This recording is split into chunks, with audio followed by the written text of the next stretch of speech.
Gold trusted gold buyers. మీరు తాకట్టు పెట్టిన బంగారాన్ని విడిపించి ఈ రోజు ఉన్న మార్కెట్ ధరకు కొనబడును.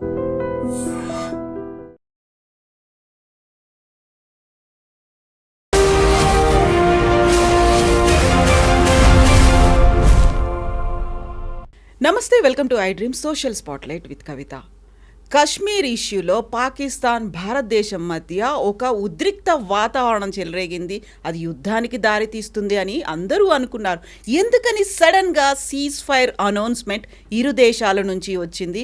ఇందులో పెద్దన్న పాత్ర అమెరికా పోషించిందా? అధ్యక్షుడు డొనాల్డ్ ట్రంప్ ఆదేశాలతోనే సీజ్ ఫైర్కి రెండు దేశాలు అంగీకరించాయా? బోల్డ్ అన్ని అనుమానాలున్నాయి, సందేహాలున్నాయి. దీని గురించే మాట్లాడుకుందాం. మనతో పాటుగా ఉన్నారు ప్రముఖ అంతర్జాతీయ న్యాయవాది డాక్టర్ కావేటి శ్రీనివాస్ గారు. శ్రీనివాస్ గారు, నమస్కారం అండి. సో మీరు బయలాటరల్ ఇష్యూస్ వీటన్నిటి గురించి మాట్లాడతారు అండ్ అమెరికా నుంచి వచ్చారు కాబట్టి ఇప్పుడు ఈ ప్రజెంట్ ఒక హాట్ టాపిక్ ఉంది. ప్రతి ఒక్కరు ఎదురు చూశారు. అక్కడేదో జరగబోతోంది, యుద్ధానికి రెండు దేశాలు సిద్ధంగా ఉన్నారు అనుకుంటారు. సడన్గా సీజ్ ఫైర్ అనౌన్స్ చేశారు. దీని వెనకాల ట్రంప్ ఉన్నారని. యాక్చువల్గా ఏం జరిగింది? ఎందుకని అలాంటి డెసిషన్ తీసుకున్నాయి రెండు దేశాలు? ఫస్ట్ ఆఫ్ ఆల్ మనం ఇంటర్నేషనల్ రిలేషన్షిప్స్ కొంత అర్థం చేసుకోవాలమ్మా. America is always a big player in the world. ఎందుకు? యునైటెడ్ నేషన్స్ అమెరికాలోనే ఉంది. ఆ యునైటెడ్ నేషన్స్ బిల్డింగ్ ఖర్చులు కూడా అమెరికానే ఇస్తుంది, శాలరీలు కూడా వాళ్ళే ఇస్తారు. సో బికాజ్ ఆయన పెద్దన్నని మీరు అన్నారు కనుక ఇంటర్ఫియర్ అవుతారు ఆయన. ఇప్పుడు తను ఎలక్షన్లో గెలవక ముందే నేను వచ్చిన తర్వాత యుద్ధాలు ఆపేస్తాను, పీస్ నెలకొల్పుతానని ఆయన ఆ నినాదం ఇచ్చి గెలిచారు. ఇప్పుడు యూక్రెయిన్ మధ్య లేకపోతే రష్యా మధ్య ముందు కూడా మాట్లాడారు. ఇప్పుడు మళ్ళీ ఇజ్రాయెల్ ప్యాలెస్తైన్ గురించి కూడా మాట్లాడారు. ఇప్పుడు ఇండియా అంటే ఫ్రెండ్ అని చెప్పి మోడీ గారు ఫ్రెండ్ అని ఇప్పుడు పాకిస్తాన్ కూడా ఫ్రెండ్ తనకి. ఎందుకు? చాలా మందికి అర్థం కావాల్సింది ఏంటంటే ఇప్పుడు పాకిస్తాన్లో అమెరికా యుద్ధ విమానాలు ఉంటాయి. మన దగ్గర యుద్ధ విమానాలు పెట్టుకుంటా అంటే మనం పర్మిషన్ ఇవ్వలేదు. సో దట్ మీన్స్ యాక్చువల్గా అదొక సెంటర్ పాకిస్తాన్. ఎందుకు? చైనా వాళ్ళు కూడా రోడ్ వేశారు, వాళ్ళు కూడా డబ్బులు ఇస్తున్నారు, వాళ్ళు కూడా ఫండింగ్ చేస్తున్నారు. అండ్ నేపాల్లో, బంగ్లాదేశ్లో చైనా వాళ్ళు కూడా. సో ఇప్పుడు చూస్తే ప్రపంచంలో పెద్ద economically powerful and even military power ఎవరంటే రెండు దేశాలు, అమెరికాను చైనా. మరి ఇప్పుడు ఒకవేళ మన మధ్యన అంటే ఇండియా మధ్యన పాకిస్తాన్ మధ్యన జర్నలిస్టులు, మీడియా వాళ్ళు అడిగితే కశ్మీర్ ఇష్యూ గురించి అడిగితే ట్రంప్ గారిని ఇది 100 సంవత్సరాల నుంచి జరుగుతున్న వాళ్ళిద్దరి మధ్యన ప్రాబ్లం ఇది, నేనేం దీని గురించి కమెంట్ చేయనన్నారు. ఒకటి. రెండోది ఏంటంటే ఇప్పుడు లాస్ట్ మోడీ గారు అమెరికాకు వచ్చినప్పుడు తను అధ్యక్షుడు అయిన తర్వాత మాకు ఇప్పుడు ట్రేడ్ పార్ట్నర్ ఇండియానే, చైనా కాదు, కోవిడ్ తర్వాత మేమన్నీ విత్డ్రా చేసుకుంటున్నాము, వాళ్ళ మీద హెవీ టారిఫ్స్ వేస్తున్నాము, ఇండియాకు మేము బిజినెస్ పార్ట్నర్స్ అవుతాము అని చెప్పి ట్రేడ్ మొగ్గు మనకు చూపించారు. ఇప్పుడు చాలా దేశాలు కూడా కోవిడ్ తర్వాత చైనా నుంచి అన్ని వాళ్ళ మ్యానుఫ్యాక్చరింగ్ యూనిట్స్, రష్యానే కానీ అన్ని ఐరోపా దేశాలు తీసేసి they are all coming to India. మళ్ళీ మన ప్రైమ్ మినిస్టర్ గారు కూడా make India great, make India products అని వారు కూడా నినాదం ఇచ్చారు. So he saying that because economically also మనది 8.5 గ్రోత్ రేట్ ఉంది జీడిపి. అమెరికాదు వేరే దేశాలు అంత లేవు. So they are expecting that 2028 వల్ల 2028లో ours will be the largest powerful economy అని. ఇవన్నీ కూడా రీజన్స్. మనకు ఒక పక్కన ట్రేడ్ పార్ట్నర్షిప్ తీసుకుంటా అన్నారు మనతోని. ఇంకొకటి ఏం చేస్తున్నారంటే మా అధ్యక్షుల వారు ట్రంప్ గారు పాకిస్తాన్కు ఫారిన్ ఎయిడ్ నేను ఇవ్వను అని చెప్పి కొన్ని బిలియన్స్ ఆఫ్ డాలర్ ఆపేశారు. ఇంకోసారి ఏం చేస్తున్నారు? వాళ్ళకు మిలిటరీ విమానాలు కొనుక్కోవడానికి డబ్బులు ఇస్తున్నారు. సో ఇది మరి ఇన్ ఫేవర్ ఆఫ్ పాకిస్తాన్ అనుకోవాలా, లేకపోతే మనకు ట్రేడ్ మీతో బిజినెస్ చేస్తాను, ఇండియాలో అన్ని కంపెనీస్ తీసేసి ఇండియాకు వస్తామని అంటున్నారు, మరి ట్రేడ్ పార్ట్నర్షిప్ అనుకోవాలా? ఆయన ఇచ్చే సందేశాలు it is difficult to understand. అంటే పొలిటికల్ స్టేట్మెంట్స్ ఇవన్నీ. రెండోది ఏంటంటే ఫస్ట్ ఇక్కడ కొంచెం మనం అర్థం చేసుకోవాల్సింది ఏంటంటే ఇంటర్నేషనల్ లా అర్థం చేసుకోవాలండి. ఇప్పుడు ఇంటర్నేషనల్ లాలో ఇప్పుడు మన దగ్గర నుంచి వాటర్ పోతుంది పాకిస్తాన్కి, ఇండస్ ట్రీటీ ఉంది.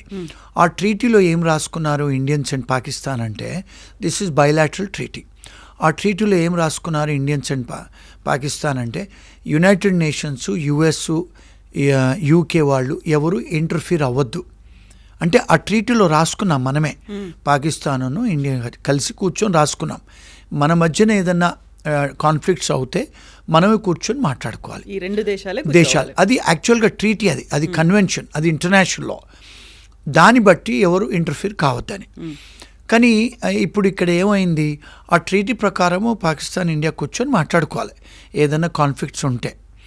కానీ ఇప్పుడు ఏమైంది, ప్రెసిడెంట్ గారు ఇంటర్ఫీర్ అయ్యి, ఇది ఎప్పుడు జరిగింది, యాక్చువల్గా వైస్ ప్రెసిడెంట్ వచ్చినప్పుడు జరిగింది. మనకు కాశ్మీర్లో అయిన సంఘటన వైస్ ప్రెసిడెంట్ గారు వచ్చినప్పుడు జరిగింది. అంతకుముందు కూడా క్లింటన్ గారు వచ్చినప్పుడు కూడా చేశారు. ఏది కాశ్మీర్లో ఇలాంటి ఆతంకవాదులు వచ్చి చేశారు, ఎప్పుడు క్లింటన్ వచ్చినప్పుడు ఇండియాకు. సో పాకిస్తాన్ వాళ్ళు ఎప్పుడు కూడా అమెరికన్ ప్రెసిడెంటో వైస్ ప్రెసిడెంటో మన దగ్గరికి వచ్చినప్పుడు చేస్తారు వాళ్ళు. అంటే ఇది ఒక కాండక్ట్ వాళ్ళది, వచ్చినప్పుడు చేశారు. సో ఇప్పుడు సన్నాహాలు వైస్ ప్రెసిడెంట్ను సెక్రటరీ స్టేట్ కూర్చొని పాకిస్తాన్ మిలిటరీ వాళ్ళతోని, పాకిస్తాన్ గవర్నమెంట్తోని, మన ఇండియన్ మిలిటరీ వాళ్ళతోని మాట్లాడి ఇద్దరి మధ్యన ఒక ఇది చేసి స్టాప్ చేయండి, మీరు don't fight between each other, nuclear అవన్నీ యూజ్ చేయకండి, ఎందుకంటే it will be more disaster for both the countries, ఎందుకంటే వాళ్ళకు న్యూక్లియర్ పవర్ ఉంది, మనకు ఉంది అని చెప్పేసి వాళ్ళు సీజ్ ఫైర్ చేయమన్నారు. సో వాళ్ళు ఏమంటున్నారు, ట్రంప్ గారు నిన్నున్న మొన్ననో మిడిల్ ఈస్ట్కి వచ్చారు, ఆయన కూడా మిడిల్ ఈస్ట్లో స్పీచ్లో చెప్పారు, నా వల్లనే ఇద్దరి మధ్యన నేను వాళ్ళకు ఒప్పందం కలిగించాను అని చెప్పి అంటున్నారు. ఇక్కడ మన ఇండియన్ గవర్నమెంట్ ఏమంటున్నారు, మేమే మాట్లాడుకున్నాము, వాళ్ళ పాత్ర ఏం లేదు, మేమే పాకిస్తాన్ మిలిటరీతో మాట్లాడుకొని మేము సీజ్ ఫైర్ చేసాము, ఏం చేయట్లేదని. ఇప్పుడు మనం ఒకవేళ మీడియాలో చూసుకున్న, అంటే మీడియాలో సోషల్ మీడియా అయినా మెయిన్ స్ట్రీమ్ మీడియాలో మరి సీజ్ ఫైర్ ఇవన్నీ ఆపేసిన తర్వాత కూడా వాళ్ళు మన మీద దాడి చేస్తున్నారు, మన వాళ్ళు వాళ్ళ మీద దాడి చేస్తున్నారని కొన్ని కనపడుతున్నాయి. అంటే ఇంకా అన్సర్టనిటీ ఉందని చూపిస్తున్నారు. ఇంటర్నేషనల్ మీడియా వాళ్ళు కూడా చూపిస్తున్నారు. నిన్నేదో మన వాళ్ళు పోయి అక్కడ వాళ్ళ హిల్ మీద ఏదో చేశారు, అక్కడ భూకంపం లాగా వచ్చింది అని అదొక ఇష్యూ. మళ్ళీ బలూచిస్తాన్ వాళ్ళు కూడా రిపబ్లిక్ బలూచిస్తాన్ అని వాళ్ళు కూడా ఇండియా వాళ్ళు మాకు సపోర్ట్ చెయ్యాలి, మేము ఇండియాకు సపోర్ట్ చేస్తాము, మాకు మీరు సపోర్ట్ చేయాలని బలూచిస్తాన్ వాళ్ళు కూడా అడుగుతున్నారు. సో ఇవన్నీ కూడా ఇంటర్నేషనల్ పొలిటికల్ ఫ్యాక్టర్స్ అండి. అంటే ఇప్పుడు మనం అంతా ఏదైనా ఇన్ఫర్మేషన్ ఆన్లైన్ మీడియానే కదండి, మనకు అథెంటిక్ సోర్సెస్ ఎందుకుంటాయి? ఇప్పుడు ఇవన్నీ డిప్లొమాటిక్ ఛానల్స్, ఇవన్నీ కూడా ఇంటర్నేషనల్ లాలో ఏంటంటే ఇవన్నీ క్లాసిఫైడ్ ఇన్ఫర్మేషన్స్ అండి. ఈ క్లాసిఫైడ్ ఇన్ఫర్మేషన్స్ బయట డిప్లొమాటిక్ ఛానల్స్ ప్రివిలేజ్డ్ కమ్యూనికేషన్స్ ఉంటాయి, ఇవన్నీ బయట పెట్టడానికి ఉండదు, డిస్క్లోజర్ చేయడానికి ఉండదు ఇంటర్నేషనల్ లాలో. ఎందుకంటే ఇవన్నీ హై డిప్లొమాటిక్ కమ్యూనికేషన్ కేబుల్స్, ఇవన్నీ సీక్రెట్ ఇన్ఫర్మేషన్, ఇది బయటికి డిసెమినేట్ అవ్వదు. మనకేదో బయట కొంత చిన్న ఇన్ఫర్మేషన్ మీడియా వాళ్ళకి తెలిస్తే మనం మాట్లాడుకుంటాం. సో అథెంటిక్ ఇన్ఫర్మేషన్ మన దగ్గర లేదు. యాక్చువల్గా మన ఇండియన్స్ వాళ్ళ ఇది జరిగిందా, పాకిస్తాన్ వాళ్ళు మన ముందుకు వచ్చి వాళ్ళే ప్రాధేయపడ్డారా, లేకపోతే మనం ట్రంప్ గారు అయితే ఆయన ఓపెన్గా ట్వీట్ చేస్తారు ఆయన, ఎందుకంటే ఆయనకు సెన్సార్షిప్ ఏం లేదు.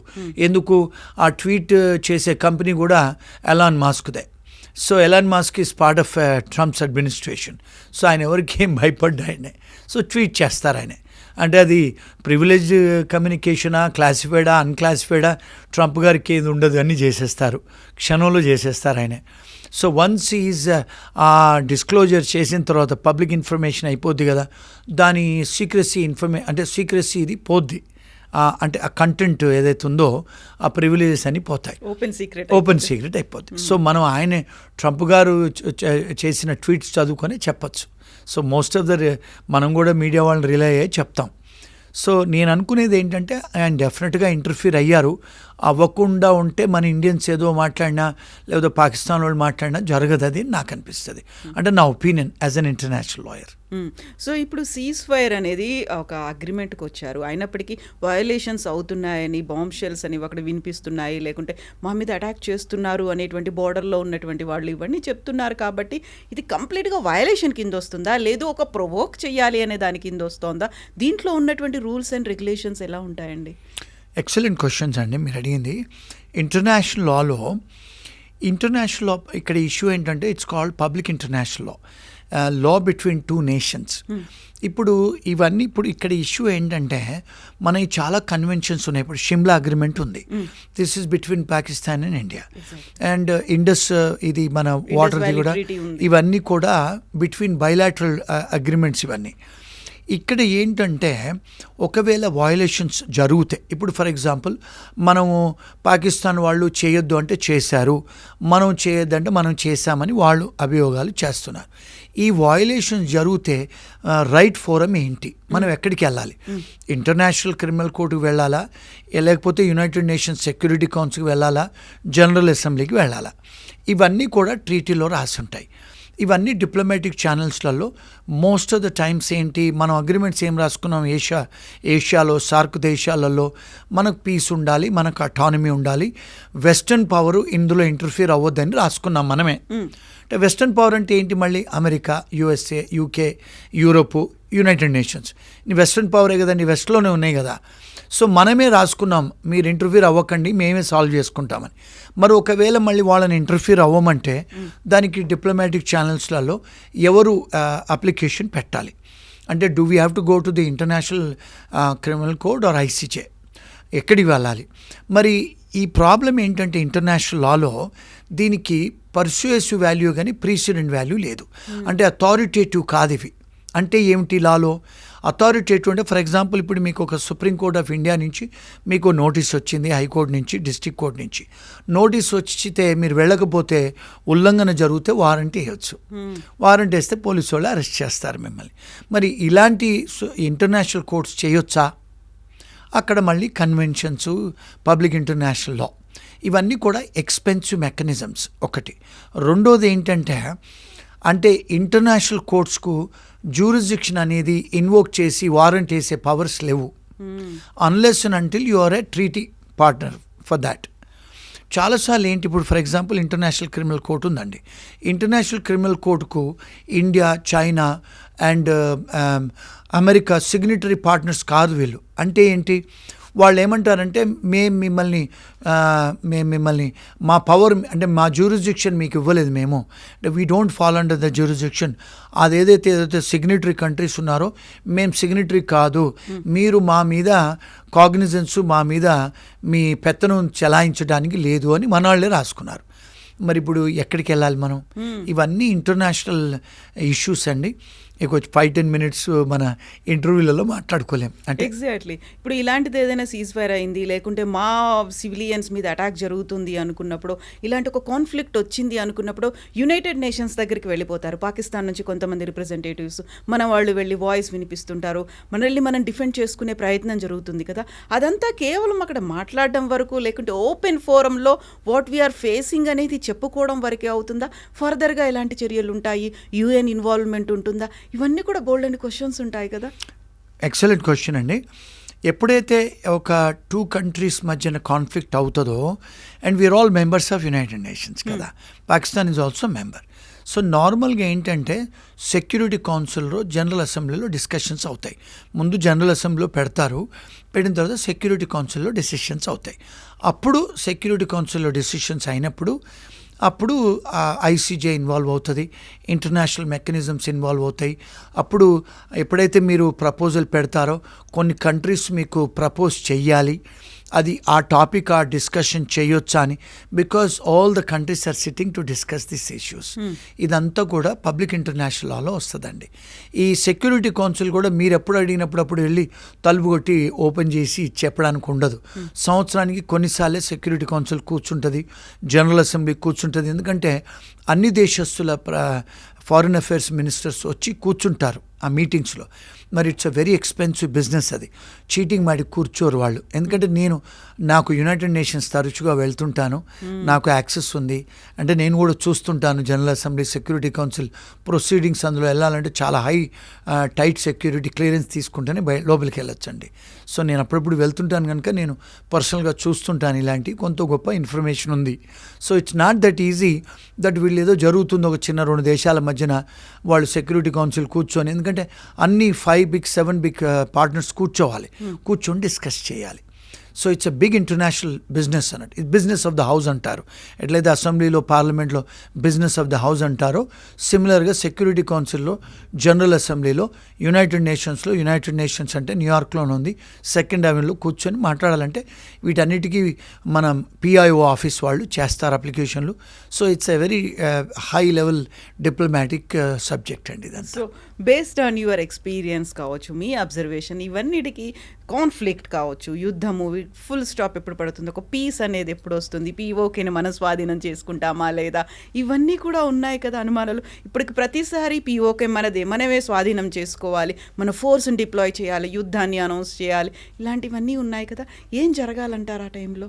ఎక్సలెంట్ క్వశ్చన్ అండి కవిత గారు. వన్ మస్ట్ అండర్స్టాండ్ ఇంటర్నేషనల్ లాలో మన కశ్మీర్ మనది. యాక్చువల్గా కాన్స్టిట్యూషన్ ఆఫ్ ఇండియా ప్రకారము కశ్మీర్ మందే. ఇంటర్నేషనల్ కన్వెన్షన్స్, ఇంటర్నేషనల్ లా ప్రకారము మన ఏదో పాకిస్తాన్ ఆక్యుపైడ్ టెరిటరీ ఏదైతే ఉందో అది మన భారతదేశందే. చైనా వాళ్ళు కూడా మనది ఆక్యుపై చేశారు కొంత, అది కూడా మందే ఇంటర్నేషనల్ లాలో. దాని బౌండరీస్ అండ్ దాని ప్రకారము మీరు ఒకవేళ గూగుల్ నుంచి మ్యాప్లో చూస్తే కూడా మందే అది. కానీ వాళ్ళు వచ్చి ఆక్యుపై చేశారు. సో వాళ్ళకి లోకల్ స్టాండే లేదు. లోకల్ స్టాండ్ ఏంటంటే వాళ్ళకి అర్హత లేదు ఇంటర్నేషనల్ లా పరంగా. కానీ వాళ్ళు వచ్చి అన్లాఫుల్గా ఆక్యుపై చేశారు. ఎందుకు? రిలీజియస్ రీజన్స్, కల్చరల్ రీజన్స్ వల్ల వాళ్ళకి అర్హత లేదు. చైనా వాళ్ళకి అర్హత లేదు, పాకిస్తాన్ వాళ్ళకి అర్హత లేదు. డెఫినెట్గా మనదే అది, ఆ కశ్మీర్ మనదే. ఎందుకు అంటే కొంచెం హిస్టరీ దీని వెనకాల ఏముందంటే, మనకి ఎప్పుడైతే ఇండిపెండెన్స్ వచ్చిందో మన ఇంగ్లీష్ వాళ్ళు మనకి పాకిస్తాన్ వాళ్ళకి అన్ని దేశాలను కూర్చోబెట్టి వాళ్ళు కశ్మీర్లో ముస్లిం రాజులు, హిందూ రాజులు పరిపాలించేవాళ్ళు. సింగ్ అని ఇండియన్ హిందూ రాజు ఉండేది, ఇంకొక ముస్లిం రాజు ఉండేది. వీళ్ళని కూర్చోబెట్టి, ఎందుకు అంటే ఇండియా మొత్తం కూడా ప్రిన్స్లీ స్టేట్స్ అండి. ఎప్పుడు కూడా India was not one country. భారతదేశం అనేది అందరూ రాజులు పరిపాలించిన దేశం ఇది. అంటే అశోకుడు ఆల్సో పరిపాలించిన దేశం ఇది. మన దేశం ఇండోనేషియా, సింగపూర్ దాకా ఉండేది. ఎందుకు? మీరు శ్రీలంక కూడా మన భారతదేశమే. సో ఎప్పుడైతే వాళ్ళు యూనిఫైడ్ ఇండియా చేశారో అప్పుడు వాళ్ళని అడిగారు కశ్మీర్ రాజులను, ఏమండి మీరు ఇండియాలో ఉంటారా లేకపోతే పాకిస్తాన్కి పోతారా? సో ఆ ముస్లిం రాజు కూడా, కశ్మీర్ రాజు కూడా ఏమన్నారంటే మేము ఇండియాలోనే ఉంటాము, ఆ హిందూ రాజు కూడా ఇండియాలోనే ఉంటాము అన్నారు.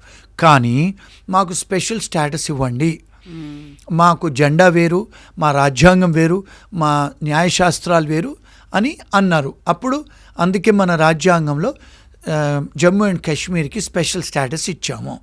అది ఇప్పుడు మన ప్రజెంట్ గవర్నమెంట్ అడ్మినిస్ట్రేషన్ వాళ్ళు ఆ స్పెషల్ స్టేటస్ తీశారు కాన్స్టిట్యూషన్గా. కాన్స్టిట్యూషన్ ఆర్టికల్ తీసేశారు. ఇప్పుడు యాక్చువల్గా Kashmir is part of India. Constitution చెప్తుంది అది. ఇప్పుడు కశ్మీర్ వాళ్ళు కూడా చెప్తున్నారు వీఆర్ పార్ట్ ఆఫ్ ఇండియా అని. ఇప్పుడు కశ్మీరీ ముస్లిమ్స్ చెప్తున్నారు, కశ్మీరీ హిందూ పండిట్స్ కూడా చెప్తున్నారు వీఆర్ పార్ట్ ఆఫ్ ఇండియా. ఎందుకు పాకిస్తాన్ వాళ్ళు వచ్చి ఇంటర్ఫియర్ అవుతున్నారో మాకు తెలియదు అని చెప్పి అంటున్నారు. సో ఇప్పుడు యూనియన్ టెరిటరీ మనదే ఇప్పుడు అది. సో ఇప్పుడు ఇంటర్నేషనల్ లాయర్గా నేను చెప్పేది ఏంటంటే అనాలిసిస్, వాళ్ళు పాకిస్తాన్ వాళ్ళు ఆక్యుపై చేసింది, చైనా వాళ్ళు ఆక్యుపై చేసింది మన దేశం అది. అంటే ఇంటర్నేషనల్ లా ప్రకారంగా కూడా యునైటెడ్ నేషన్స్ కూడా రికగ్నైజ్ చేసింది అది ఇండియన్స్దే అని. కానీ వీళ్ళు రిలీజియస్ కల్చరల్, అంటే వాళ్ళ రిలీజియస్ ఇప్పుడు అక్కడ ఎవరైతే ఉన్నారో పాకిస్తాన్ ఏదైతే వాళ్ళు టెర్రరిస్టులు వచ్చి చేస్తున్నారు. కానీ Pakistan never went to the court, international ఫోరంకి వెళ్ళి నాకు మాది కావాలని ఎప్పుడు వాళ్ళు చెప్పలే లీగల్గా. You understand what I mean? China వాళ్ళు కూడా ఎప్పుడు వెళ్ళలేదు. బికాజ్ అంటే వాళ్ళు ఆక్యుపైడ్ చేసిన టెరిటరీ అది. అంటే ఆక్యుపైడ్ చేసిన టెరిటరీ అంటే ఏంటి అంటే మీకు లీగల్ స్టాండింగ్ లేదు అని. అది మనదే, అది పార్ట్ ఆఫ్ ఇట్. సో అందరూ అర్థం చేసుకోవాల్సింది ఏంటంటే ఒకవేళ ఇంటర్నేషనల్ ఫోరమ్స్లోకి వెళ్ళి లిటిగేట్ చేస్తే మన దేశమే అది. బట్ దట్ టేక్స్ టైం, చాలా టైం పడుతుంది ఫైట్ చేయాలి. అవునండి. Yes, thank you so much Srinivas garu. Thank you.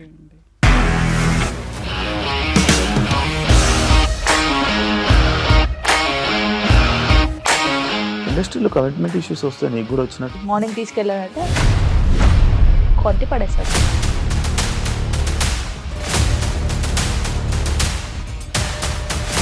ఒక్కళ్ళు కూడా చూడలేదు మూవీ సినిమా అని చెప్పడానికి కూడా చాలా ధైర్యం కావాలి. అది నిజం కదా, దాంట్లో ధైర్యం ఏంటి? ఇది నెక్స్ట్ డే ప్లేట్ మార్చేస్తే తప్పు కదా. As of now we're comfortable this అని నేను అనుకుంటున్నాను. రష్మిక గారిది మీది ఒకే ఊరంట కదా? నీకు కోపం వచ్చిందంటే బాగా తిట్టేత్తరా? తిట్టేద్దామండి. నిజంగా గేమ్ ని ఎలా చేంజ్ చేయగలిగారు? ఏపీఎస్ఎఫ్సి వాళ్ళకి 6 నెలల్లో నేను 6 లక్షలు కట్టా. బిజినెస్ చేయాలనుకుంటే it is as difficult as riding a tiger.